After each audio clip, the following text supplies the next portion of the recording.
காவேரி, விஜய் வீட்ல இருக்க எல்லாருமே சேர்ந்து கொடைக்கானலுக்கு வராங்க. வந்த உடனே அந்த ஃபோட்டோவ போய் பார்க்குறாங்க. பார்த்துட்டு ரொம்ப ஃபீல் பண்ணி பேசுறாங்க. "இங்க பாருங்க, காவேரி இங்க வந்திருக்கா. எல்லாருமே சேர்ந்து இங்க வந்திருக்கோம். உங்களுக்கு ஒண்ணு தெரியுமா? நீங்க கஷ்டப்பட்டு இந்த வீட்ட சம்பாதிச்சீங்க. அந்த வீட்ட நான் காவேரிக்கு தான் குடுக்க போறேன்." அப்படின்னு சொல்லிட்டு பேசிட்டு இருக்காங்க.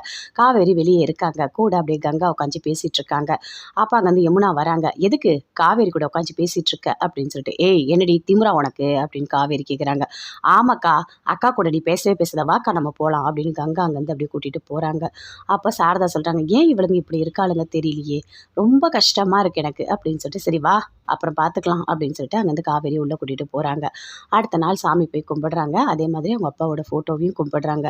கும்பிட்டு சொல்றாங்க, "சரி வாங்க, நல்ல நேரம் முடிய போது. அதுக்குள்ள வீட்டு பத்திரம் எல்லாத்தையும் எடுத்துட்டு போயிட்டு காவேரி பேருக்கு இந்த வீட்ட மாத்திடலாம்." அப்படின்னு சொல்லிட்டு சாரதா சொல்லிட்டே இருக்காங்க. அதுக்குள்ள வரும்போது அங்கேருந்து ஒருத்தவங்க வராங்க. "யார் நீங்க?" அப்படின்னு சொல்லிட்டு எல்லாருமே சேர்ந்து கேட்குறாங்க. "நானா? ஏய் கங்கா, எப்படி இருக்க? என்ன மாசமா இருக்க போல இருக்கு. 5 மாசம் தாண்டி இருக்கும் போல இருக்கு. காவேரி நீயும் மாசமா இருக்கியா?" அப்படின்னு சொல்லிட்டு கேட்குறாங்க. "யார் நீங்க? எங்கள பத்தி எதுக்காக கேட்குறீங்க?" அப்படின்னு சொல்லிட்டு சாரதா அங்க இருக்க எல்லாருமே சேர்ந்து கேட்குறாங்க. "நான் வேற யாரும் இல்ல. அவரோட இன்னொரு பொண்டாட்டி." அப்படின்னு சொல்றாங்க. அத கேட்டோனே அப்படியே சாரதாக்கு கோவமா வருது. பயங்கரமா கோவம் வருது.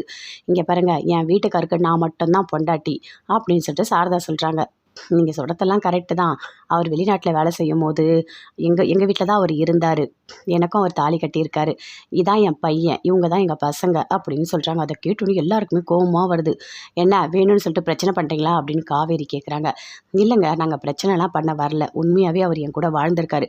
இங்க பாரு, என் பையன் ரொம்ப ரொம்ப நல்லவன். நீ தேவையில்லாதெல்லாம் பேசிட்டு இருக்காத." அப்படின்னு சொல்லிட்டு காவேரியோட பாட்டி பயங்கரமா கத்துறாங்க. "யாருங்க நீங்க? தேவையில்லாம உள்ள வந்து என்னென்னவோ பேசிட்டு இருக்கீங்க." அப்படின்னு விஜய் சொல்றாரு. "இங்க பாருங்க அக்கா, நீங்களும் நானும் ஒண்ணு தான்க்கா." அப்படின்னு சொல்றாங்க. "ஒண்ணுக்குன்னு சொன்னா இன்னொரு வாட்டி உன்னை என்ன பண்ணுவேனே தெரியாது." அப்படின்னு சொல்றாங்க. "இல்லக்கா, அவர் வெளிநாட்டுல வேலை செய்யும்போது என் கூட தான் வாழ்ந்தாரு. அதெல்லாம் உண்மைதான். ஆனா உங்கள பத்தி எல்லாமே என்கிட்ட சொல்லியிருக்காருக்கா. ஆனா என்னை பத்தி எதுவுமே உங்ககிட்ட சொல்லல போல இருக்கு. அதான் உங்களுக்கு எதுவுமே தெரியல." அப்படின்னு சொல்றாங்க. "இங்க பாரு, நல்லா தெரிஞ்சுக்கோ. என் புருஷன் ரொம்ப ரொம்ப தங்கமானவரு. அவரு இந்த மாதிரிலாம் எதுவுமே பண்ண மாட்டாரு." அப்படின்னு சொல்லிட்டு பயங்கர கோவமா சாரதா கத்துறாங்க. "வெளிய போங்க எல்லாரும் சேர்ந்து." அப்படின்னு கங்கா, யமுனா எல்லாருமே கேட்குறாங்க.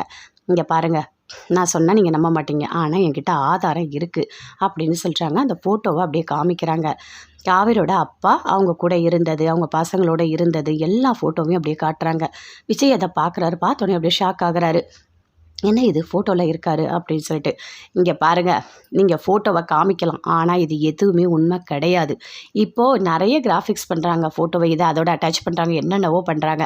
நீங்க கொண்டு வந்தது எல்லாமே பொய்யா தான் இருக்கும். எங்க அப்பா மேல எங்களுக்கு நம்பிக்கை இருக்கு. எங்க அப்பா தப்பா எந்த வழிக்கும் போக மாட்டாரு. அவரு நேர்மையானவரு." அப்படின்னு சொல்லிட்டு அங்க கங்கா, யமுனா எல்லாருமே சேர்ந்து பேசிட்டு இருக்காங்க.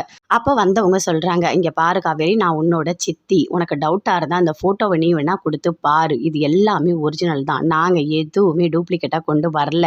நீ வேணுனா செக் பண்ணிக்கோ." அப்படின்னு சொல்றாங்க. அத கேட்டோனே எல்லாருக்குமே அப்படியே ஷாக் ஆகுது. "அப்பா கண்டிப்பா தப்பு பண்ணியிருக்க மாட்டாரு. எங்களுக்கு நம்பிக்கை இருக்கு. முதல்ல நீங்க வெளிய போங்க. உங்ககிட்ட நான் பேச விரும்பல. இந்த வீட்ட எங்களுக்கு வேலை இருக்கு. நாங்க வெளிய போகணும்." அப்படின்னு சொல்றாங்க. "இல்ல, இந்த வீட்ட நீங்க விக்கிறது எங்களுக்கு தெரியும். அதனால தான் எங்களுக்கும் இதுல உரிமை இருக்குன்னு நாங்க கேட்க வந்திருக்கோம்." அப்படின்னு சொல்றாங்க அவங்க சித்தி. அத கேட்டோனே சாரதாக்கு கோவமா வருது. "போடி வெளிய போ." அப்படின்னு.